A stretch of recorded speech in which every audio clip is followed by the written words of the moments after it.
This is Sundays with Sandra, and I'm going to do something a little bit complicated today. You've already seen me make a Dutch baby pancake. Now, what I'm going to do is make a Dutch baby pancake and the rest of breakfast so you can see how putting it all together happens. We've got 3 eggs in here, half a cup of milk, and then a little bit more milk because that's what the recipe calls for. In this case, I do follow a recipe. And I'm putting this into a little blender. So this is a magic bullet type blender.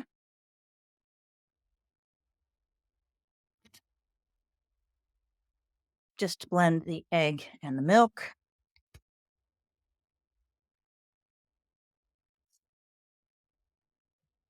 This is half a cup of gluten-free flour with a pinch of salt.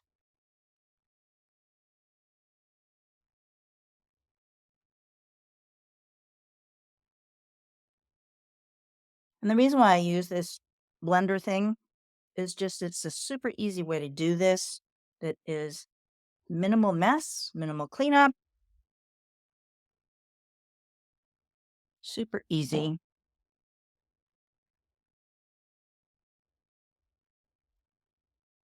So if you wind up making this, know that there's going to be some flour that ends up being on the side of the cup. I don't worry about it.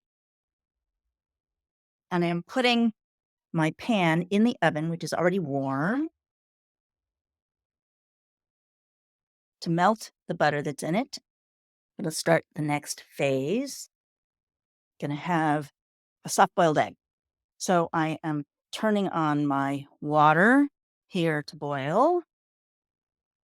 With Sundays with Sandra, I like doing this to help you see how easy it is to make real food. And I haven't done this before where I'm preparing the whole meal so you can see what's involved. Now, when I'm making dinner, for example, and there's more pieces, it's a little more complicated. But I thought I would do this for you today so you can see how breakfast can go. Now, truth is, I don't normally eat breakfast very often, but I really wanted a Dutch baby pancake. And because I'm in class all day today and all day tomorrow, it was not going to happen to make a Dutch baby pancake to be part of dinner because of timing. I decided to make a Sundays with Sandra with this whole making all of breakfast thing for you to see. Okay, so I've got my pan with butter melted in the bottom of it. And the butter just helps make it so it's easier to pull it out when it's cooked. Putting it on the counter on a pad so it doesn't burn the counter. And I'm taking my mixture and I'm going to pour it in the pan in a figure 8 so it kind of spreads it around because that's what the recipe says to do.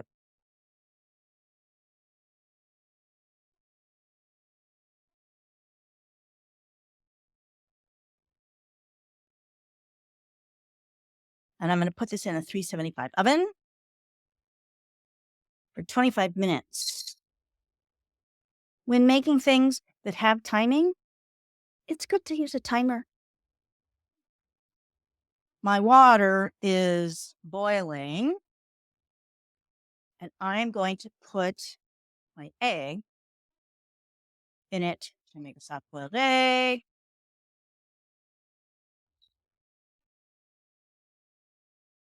And I'm going to cook it for 5 minutes. I like soft boiled eggs so that the yolk inside is not fully cooked. When you fully cook an egg, the proteins and the nutrients in the egg get damaged. I like having the yolk be a little bit soft. And I have found that with eggs that if I boil them for 5 minutes, I like the way the yolk turns out. So in this breakfast, I'm actually going to end up having 4 eggs. I want to talk about the whole thing about eggs where we have been recommended to not eat a lot of eggs because of cholesterol. Cholesterol is not bad for you. The dietary recommendation saying that cholesterol is bad for you It's been around for a long time, and it's based on incomplete science or falsified information, falsified interpretation of studies that were not well constructed. For example, one of the studies that they used to help us think that cholesterol is bad for you was they fed cholesterol to rabbits. And when the rabbits got cardiovascular disease, they said, see, cholesterol causes cardiovascular disease. Rabbits are vegetarians. Rabbits eat plants. Rabbits do not eat cholesterol because cholesterol can't come from plants. Cholesterol is made by animals. So they gave rabbits cholesterol, and wonder of wonders, they got cardiovascular disease. And so they made this connection between cholesterol and heart disease. But it's totally inaccurate. They have been recommending low cholesterol and giving people statins to reduce their cholesterol levels. The amount of cardiovascular disease has actually gone way up, way more cardiovascular disease than there was before these recommendations to not eat cholesterol. Why do we need cholesterol? Your body makes cholesterol. Your body needs so much cholesterol for health. Your body needs cholesterol for health. There's a lot of cholesterol in your brain. Your brain needs cholesterol. Every cell in your body needs cholesterol, and your body needs to make hormones. And hormones start off with cholesterol, and your body turns it into hormones. So when you force the cholesterol level in your body down, like taking statin medications, you make it so your body cannot make enough cholesterol. And this causes all kinds of damage in the body, messing with hormones, messing up the brain, messing up the muscles, all kinds of side effects that wind up coming when you have statin medications. The recommendation to not eat eggs is part of that misguided recommendations that they have associated with not eating cholesterol.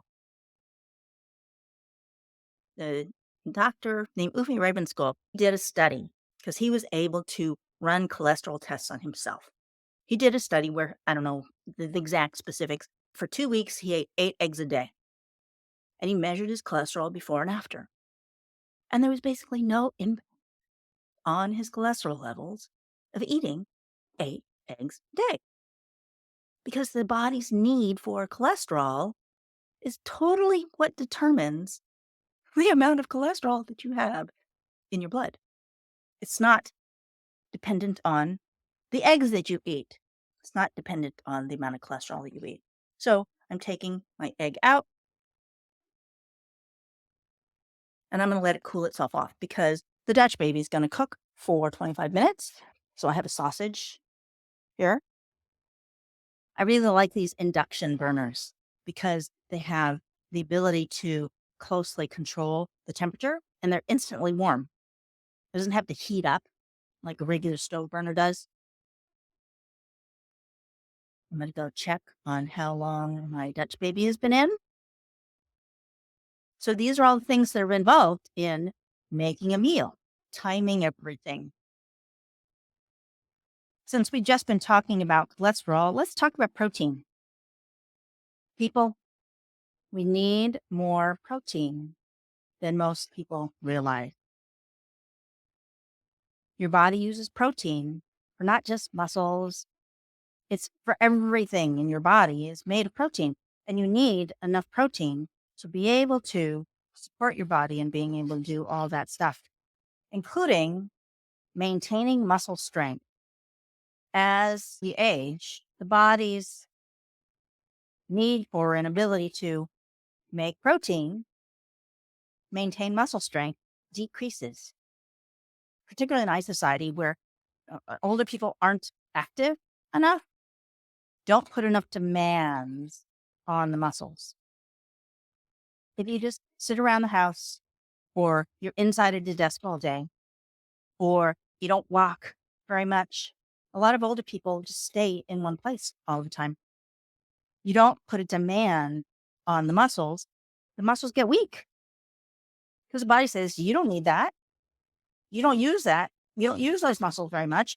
So I don't need to put resources into making muscle. Why does this matter? Your muscles are a big part of how your metabolism functions. Huge amount of the basal metabolic rates, the amount of metabolism, the amount of energy that is required for your body to function for a day. If you're doing nothing, like if you were to stay in bed all day, not do any work, not get up, not do anything, that's your basal metabolic rate. The amount of energy that your body requires just to live. So most of the basal metabolic rate is actually used by the muscles. Now the brain actually uses a big amount of energy, but your muscle are what form the basis of that energy consumption, that energy usage.